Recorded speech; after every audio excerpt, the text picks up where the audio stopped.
ازيكم يا شباب، عاملين ايه؟ في الفيديو النهارده هنتكلم عن تعديل بسيط لكنه فعال بيغير تجربة استخدام الماوس، خصوصا لو معاك ماوس من الاتنين دولت، اللوجيتك جي برو وايرلس او السوبر لايت. هنتكلم عن تغيير السويتشز اللي في الماوس، وهنغطي كل التفاصيل من اول ليه تعمل التغيير لحد ازاي تختار افضل سويتشز يناسبك، وكمان خطوات تركيب خطوة بخطوة ونصايح مهمة عشان تطلع بافضل نتيجة.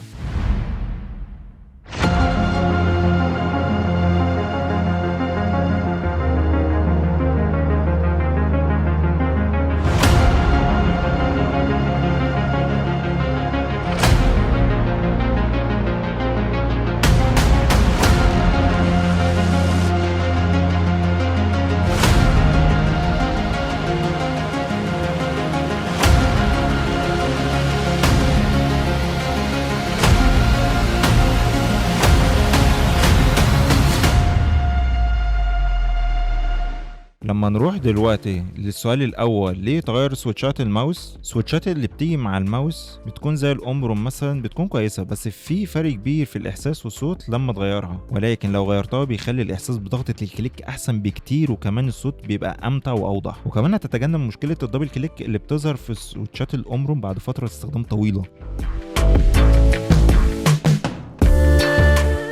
ازاي تفتح الماوس وتغير السويتشات؟ بص، خلي بالك لو بتعمل حاجه زي كده وانت مش عارف تعمل ايه، فمن الممكن جدا تبوظ الماوس، فانت خلي بالك جدا من النقطه دي. طيب، هتحتاج دلوقتي تفك الماوس من شويه مسامير هتبقى مستخبيه تحت البادز بتاعت الماوس، ودي عادي جدا ممكن تروح تشتريها من على امازون او اي مكان، بس يفضل تجيبها قبل ما تفك الماوس بحيث انها تكون عندك، بحيث ان لو اللزقه الاساسيه بعد ما شلتها وجيت ركبتها وما رضيتش انها تلزق يعني مكانها، فانت هيبقى عندك واحده تانية كبديل.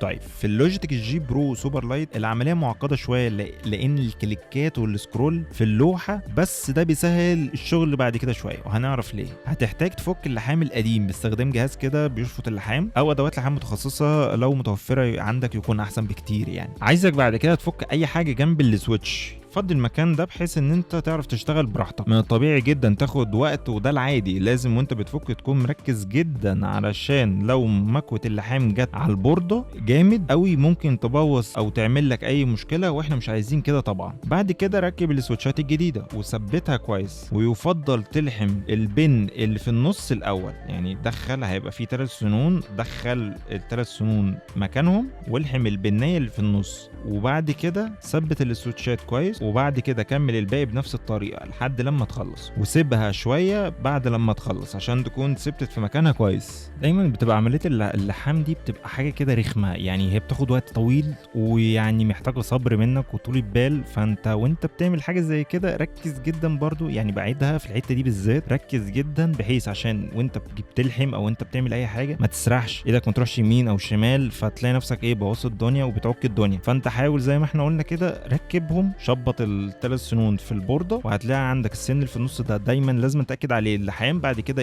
ابدا بقى خد اليمين والشمال، ما تاخدش الاولاني تقعد انك تقعد تفك وتعمل مش عارف فريح نفسك من اولها. تمام، اعمل حسابك في عدد السويتشات يكون كويس، يعني 4 او حاجه تحسبا لاي مشكله. ولما نروح لانواع السويتشات اللي ممكن تركبها، اكتر السويتشات اللي الناس بترشحها هي الكي جي ال والجي ام بانواعها، ال 2.0 ال 4.0 ال 8.0. طيب، ايه هم اهم الاختلافات اللي ما بينهم، وانهي الافضل، ومين اللي هيكون مناسب ليه اكتر؟ طيب، نبدا بالجي ام 2، خفيف وصوته كامل ومريح. طيب، الجي ام 4 تقيل وصوته قوي، بس ممكن يكون تقيل على بعض الناس، يعني الكليك بتاعه تقيل شويه. طيب، الجي ام 8 في النص كده ما بينهم، احساسه وصوته متوازن. طيب، في انواع تانية في كمان زي الهاينو، في حاجات برضو اللي بتيجي في الموساد زي زوي وصوتها واحساسها ممتاز. وفي التي تي سي جولد، خفيفه جدا وسريعه الاستجابه، وبتديك احساس قريب من الكليكات الاصليه بس احسن بشويه.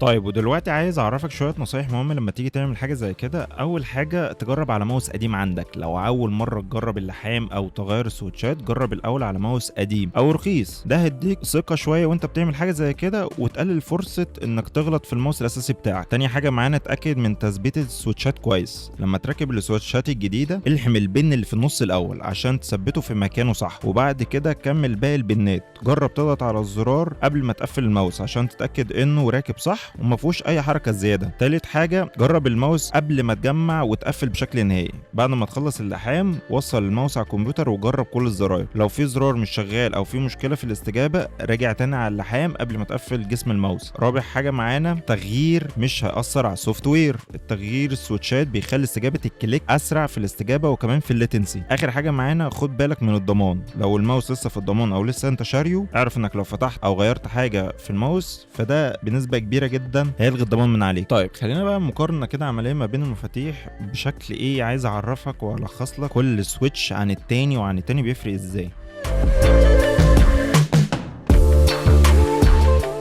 اول حاجه لما نيجي نقارن ما بين سويتشات الماوس المختلفه هتلاحظ ان الفرق مش بس في الصوت والاحساس، لكن كمان في الاستجابه، مدى الراحه مع الاستخدام الطويل، وحتى في جوده التصنيع نفسها. خليني احكي لك عن تجربتي بالتفصيل مع اكتر من نوع وازاي كل واحد فيه بيكون متغير بشكل في الالعاب او بشكل عام في الشغل او غيره. خلينا نبدا باول نوع سويتش، هو الاومرون، اللي هو بيجي بشكل اساسي مع الماوسات او اغلب الماوسات اللي هي زي اللوجيتك او ريزر او غيرهم. الاحساس بتاعها عادي جدا، مش سيء بس مش مميز. الصوت بتاعها عادي شويه.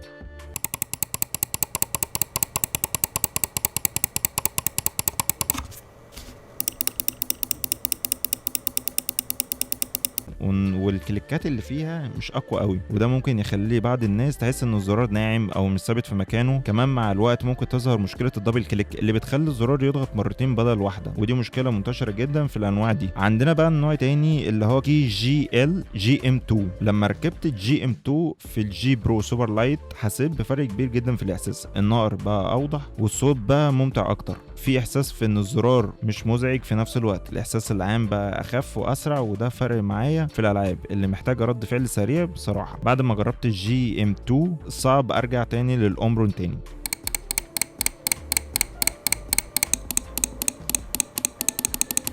لو هنروح بقى دلوقتي للكي جي ال جي ام 4، النوع ده تقيل شويه في الضغط، يعني محتاج قوه اكتر عشان تضغط على الزرار. في ناس بتحب الاحساس ده ان الزرار يبقى تقيل معاهم وبتحس ان ايديهم بتتحكم اكتر بالشكل ده، بس بالنسبه ليا كان تقيل بزياده شويه. النوع ده اتعب شويه من ناحيه الصوت، بيبقى عالي جدا، الاحساس بتاعه بيكون باين قوي عن الجي ام 2 والجي ام 8 اللي احنا هنروح له دلوقتي. الجي ام 8 ده يعتبر حاجه كده ما بين الاثنين، الاحساس توازن والصوت ضغطة الكليك، هتحس ان انت يعني حاجه ما بين الاثنين، ولا هو عالي قوي الصوت ولا هو ضغطة الكليك فيها احساس باين بس مش التقيل ولا اللي هو الخفيف اللي انت كأنك ما ضغطتش، او لما تيجي تضغط تحس ان انت بتضغط على قلب طوب. غير كده كمان مع التصميم الماوس ده بيخليه شكله احسن كمان، يعني طريقه ضغطة الكليك بتبقى احسن بكتير، اسرع حد شويه، والصوت والاحساس بيكون باين اكتر. لو هنروح بقى لنوع تاني اللي هو الهاينو بلو دوت، النوع ده منتشر جدا في الماوسات اللي هي زي زوي، ولو معاك ماوس من زوي مثلا غالبا مش هتحس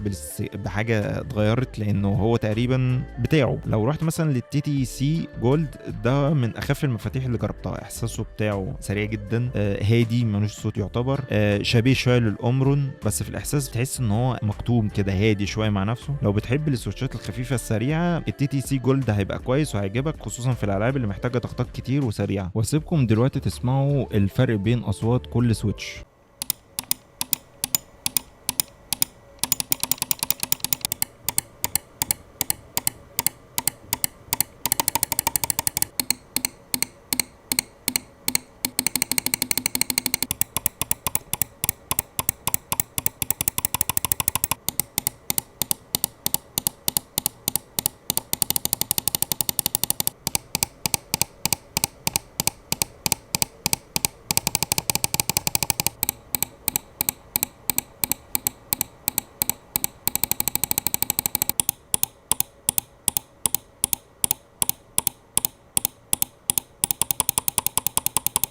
لو هنروح بقى ناحيه دلوقتي الملاحظات لازم تخلي بالك منها. لو نفس نوع السويتشات ممكن يديك احساس وصوت مختلف في الماوسات مختلفه بسبب التصميم داخل الماوس، وده بيخلي التجربه شخصيه شويه. في فروق بسيطه بين السويتشات حتى لو من نوع نفس الماركه مثلا او البراند، عشان كده دايما اشتري اكتر من سويتشات وجربهم قبل ما تركب بشكل نهائي. لو هنروح بقى الاسئله الشائعه ممكن تتخيلها دلوقتي، طيب هل ممكن اللحام ده يحصل له حاجه او لازم اكون محترف في اللحام؟ يعني لا، العمليه سهله، ولو اتفرجت على كذا فيديو هتقدر تعملها تعملها بنفسك. طيب سؤال تاني، هل التغيير هيأثر على الضمان؟ بنسبة كبيرة للأسف لأن انت لو في أي حاجة بتبين انه اتفتح او اي حاجة من الحاجات دي هيبان. هل في فرق في الأداء في الألعاب؟ الإحساس هيبقى أفضل، لكن سرعة الاستجابة ممكن انها تزيد، او يعني على حسب السويتش اللي انت هتركبه، او ممكن يبقى من نفس النوع السويتش اللي انت ركبته قبل كده، فمش هتحس ان في فرق كبير. طيب لو هنروح بقى دلوقتي تغيير السويتشات الماوس، تجربة بجد ممتعة وسهلة لأي حد بيحب يعدل في اجهزته. هتحس بالفرق كبير في الاحساس والصوت، وكمان هتتجنب مشكله الدبل كليك اللي بتظهر مع وقت تاني. لو معاك الجي برو وايرلس او السوبر لايت او اي نوع تاني، التغيير ده هيفرق معاك جامد جدا. جرب بنفسك وشاركنا تجربتك في الكومنتات. لو عجبك الفيديو ما تنساش تعمل لايك سبسكرايب، ولو عندك اي سؤال او تجربه شاركنا بيها في الكومنتات. شكرا ليكم،